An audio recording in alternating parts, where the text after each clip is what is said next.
Perimenopause is a very confusing time.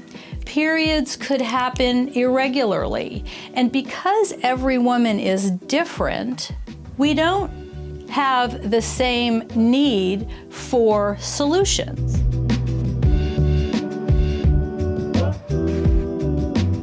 Hi everybody, today we're going to be talking about perimenopause. We talk a lot about menopause, the ending of a woman's period. A lot of people call it their cycle. And so everybody knows that in a healthy woman, we have periods, which means that there's some bleeding from the uterus, the shedding of the lining of the uterus, because a fertilized egg did not implant, and so therefore you don't need the lining of your uterus that month. And so it gets expelled during a woman's period. Well, at some point in a woman's life, she's beginning to run out of eggs. So that signals the beginning of menopause, which is called peri or before menopause. We call menopause the time when a woman has not had a menstrual period for an entire 12 months. Anything before that we call perimenopause. And what it means is that the eggs that we were each born with have already gone out of the body each month during the period, and you're running out of eggs. There's no more reason to have a period because there are no more eggs coming down into the uterus during ovulation, which happens approximately in the middle between two periods.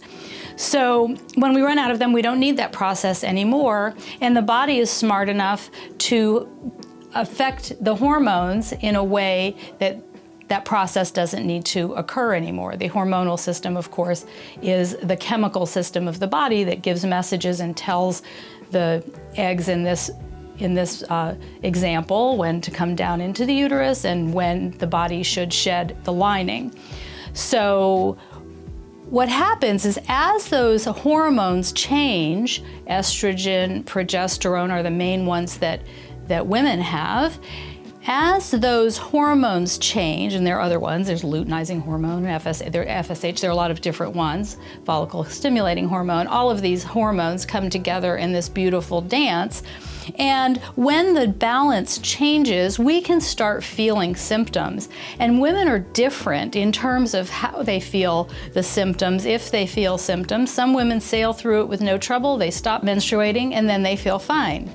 However, a lot of women have hot flashes. A lot of women have brain fog. A lot of women just have mood changes, a little similar to how that she might have had it premenstrually. Some women have some cramping. They may have weight gain. There's just a lot of symptoms that can occur when menopause is beginning, when the hormonal changes are occurring. And because every woman is different, we don't have the same need for solutions. So with nutrition response testing, what we can do is find out which gland, the pituitary gland, is it the pituitary gland, or is it the thyroid gland, or is it the adrenal glands, or is it actually the ovaries that need support? Not everybody is the same. And do you need support for the pituitary in terms of nutrition, particular nutritional supplements? Do you perhaps need to have an herbal supplement to help you with the symptoms themselves as you're going through it?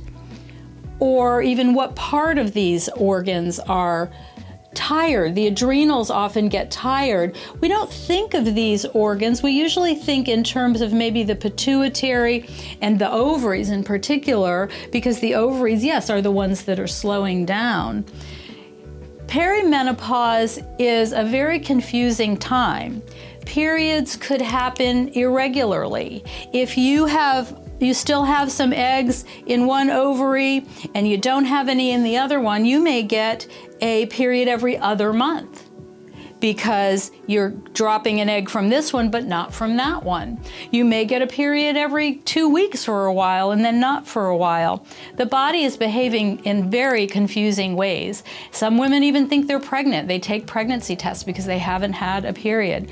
It's a very confusing time. I want to reassure you that having gone through it myself, the brain fog does get better.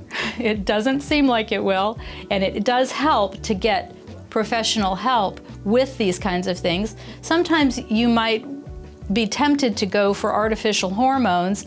The problem with that is that if there is an underlying cause, if your pituitary or your thyroid or your adrenals or your ovaries or your liver needs some support and you're only giving your body the artificial stimulation, those problems won't get handled. And with nutrition response testing, we have this great gift of being able to figure out exactly what each woman needs. So if you're curious about this and you'd like to either have a conversation with me, you can comment below, you can call the office. There are other practitioners around the country doing nutrition response testing, and there are ways that I can help you find someone in your area if you're struggling or you know someone who is.